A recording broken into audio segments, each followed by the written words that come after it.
कल्पना कीजिए कि आपको उपहार में एक गुड़िया मिलती है और उस दिन से अजीब चीजें होने लगती हैं, जैसे बच्चों के रोने की आवाज सुनना और बिना किसी कारण के वस्तुओं को गिरते देखना। फ्लोरिडा के एक परिवार के लिए यह एक सामान्य दिन था। गुड़िया आमतौर पर डरावनी होती है क्योंकि उनमें भावनाएं नहीं होती हैं। कम से कम यही तो है।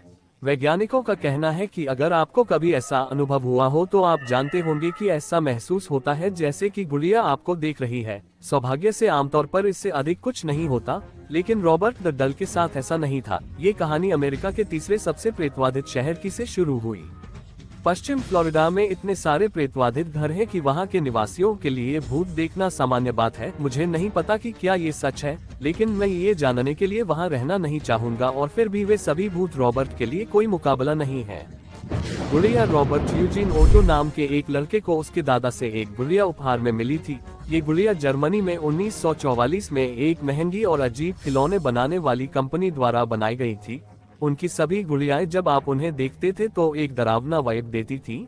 लड़के को गुड़िया बहुत पसंद थी और वे अविभाज्य हो गए। उनका संबंध इतना मजबूत था कि रॉबर्ट ने अपना पहला नाम छोड़ दिया और इसे गुड़िया को दे दिया। तब से लड़के को उसके अंतिम नाम ओटो से बुलाया जाता है। ओटो ने गुड़िया के साथ सब कुछ किया। ये वास्तव में उसका सबसे अच्छा दोस्त था। वे पूरे दिन एक साथ खेलते थे। गुड़िया एक बच्चे जितनी बड़ी थी, इसलिए ओटो ने रॉबर्ट को अपनी पसंदीदा नाविक पोशाक दी। कुछ भी अच्छा नहीं हमेशा के लिए रहता है और रॉबर्ट के साथ उनकी दोस्ती खत्म हो गई। ओटो ने रॉबर्ट को घर में हुई एक बहुत बुरी चीज के लिए दोषी ठहराया, जैसे कांच का गिरना, दरवाजे का बेतरतीब ढंग से खुलना और अन्य असामान्य चीजें। लेकिन निश्चित रूप से माता पिता कहानी पर विश्वास नहीं कर रहे थे। एक रात माता पिता ने जोर से चीखें सुनी। ओटो के कमरे में पहुंचे और तुरंत अंदर पहुंचे।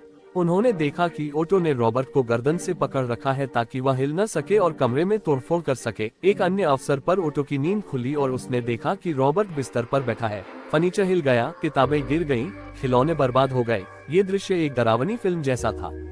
माता पिता जाग गए और उन्हें लगा कि उनके साथ लूट हो रही है, क्योंकि ओटो के कमरे से चीखने और तेज आवाजें आ रही थी।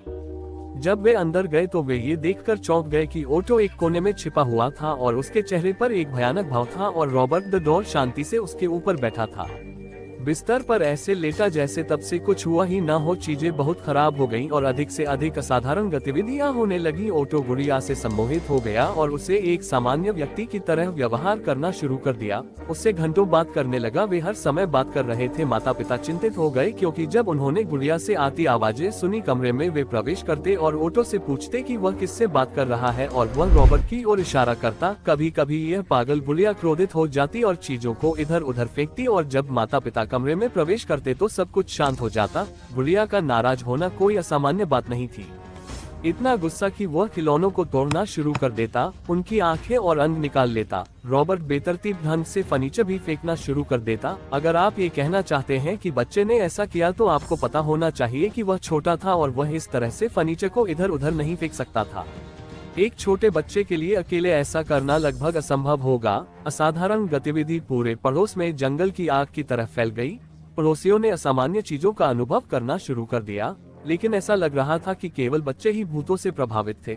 ओट का घर समुदाय में मुख्य आकर्षण बन गया और जब मैं स्कूल में था तो जब बच्चे घर के सामने से सड़क पार कर रहे थे तो खिड़की में गुड़िया दिखाई दी। बच्चों ने बताया कि उन्होंने 1 सेकंड के लिए गुड़िया देखी थी और अगले ही पल वह चला गया। रॉबर्ट अपने दोस्त ओटो के स्कूल से लौटने का इंतजार कर रहा था। एक दिन उन्होंने बाथरूम में रिसाव को ठीक करने के लिए एक प्लम्बर को बुलाया था। घर पर कोई नहीं था और प्लम्बर अपना काम कर रहा था जब उसने अचानक एक बच्चे की आवाज सुनी। हंसते हुए आवाज ओटो के कमरे से आ रही थी। आदमी ने सोचा कि वह अकेला है, इसलिए वह जांच करने गया और बड़ा आश्चर्य ये था कि कमरा खाली था और रॉबर्ट अपनी गोद में कुछ खिलौनों के साथ खिड़की पर बैठा था। प्लम्बर कमरे से बाहर चला गया।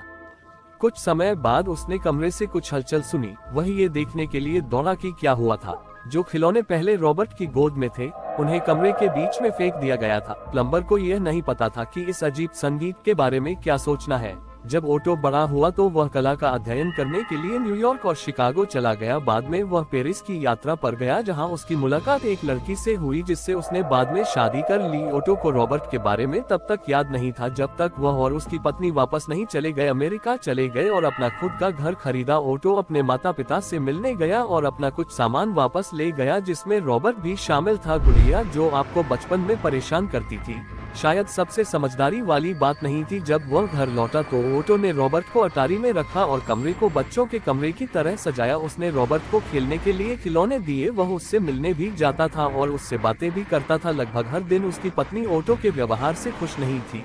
वह गुड़िया के साथ बहुत अधिक समय बिताता था और वह वास्तव में इससे डरती थी। उसकी पत्नी ने उससे कहा कि उसे इसके बारे में कुछ करना चाहिए और ओटो के पास घर को बंद करने के अलावा कोई विकल्प नहीं था। अटारी का दरवाजा इस कदम से रॉबर्ट क्रोधित हो गया, इसलिए गुड़िया बंद होने के बावजूद घर के अन्य कमरों में दिखाई देती थी। कुछ लोगों ने कहा कि जब वे घर से गुजरते थे तो उन्होंने देखा कि गुड़िया की कांच की आंखें उनकी हरकत का अनुसरण करती हैं। दूसरों ने एक खिड़की में गुड़िया को देखने की सूचना दी और अगले ही पल रॉबर्ट दूसरी जगह चला जाता, लेकिन हमेशा की तरह रॉबर्ट की पसंदीदा जगह सड़क के सामने वाली ऊपर की खिड़की थी। वह वहां बैठता जैसे वह सालों पहले करता था और ऑटो का इंतजार करता था। रॉबर्ट को मेहमानों को बुलाना पसंद नहीं था, वह किसी को भी आतंकित कर देता था जो अंदर आता था। जब ऑटो और उसकी पत्नी मेहमानों को आमंत्रित करते थे तो रॉबर्ट फर्नीचर को हिलाते थे और घर के चारों ओर वस्तुओं को फेंकते थे। यह उनके लिए मजेदार नहीं था। जब मेहमान सोने की कोशिश करते तो रॉबर्ट उनके बिस्तर पर आ जाता और उन्हें देखता। जब ये सब होता तो रॉबर्ट अभी भी बंद था, लेकिन किसी तरह वह एक भूत की तरह घर के चारों ओर टेलीपोर्ट कर सकता था। आप सोच सकते हैं कि एक बार ऑटो चला गया तो रॉबर्ट ने अपना असाधारण व्यवहार बंद कर दिया, लेकिन आप इससे अधिक गलत नहीं हो सकते हैं। ऑटो का 1974 में निधन हो गया और रॉबर्ट का अभिशाप जारी रहा।